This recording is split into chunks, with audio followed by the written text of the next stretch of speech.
Maybe that happens now, though. I mean, it's so commonplace that these kids are going to have, every kid has a YouTube page, it feels like. YouTube aside, I'm just talking about everything in general. Anybody who's a little bit outside of the box. Yeah. I think like obsession over things, like we should allow and we should encourage people to be obsessed. If you find that thing that you're like, yeah, it's like your soul's way of guiding you. Exactly. You know what I mean? Yeah.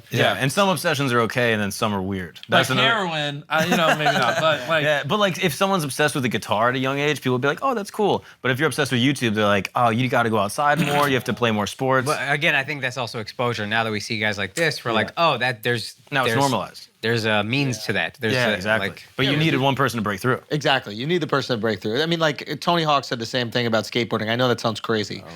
Really? Tony Hawk was like, yeah, I was bullied for skateboarding. Yeah. Skateboarding wasn't cool. Like they made fun of us. Like they were calling them names and shit for being a skateboarder. They were outcasts. I've never heard that story before. We couldn't believe it. I mean, we're all sitting here like, wow, skateboarding is the coolest shit. Wait, you got Tony Hawk on here? Yeah. Good for you. We got MrBeast on here. But yeah, so Tony was there and he's just like, yeah, it wasn't cool at all, but I was so upset. It's really interesting.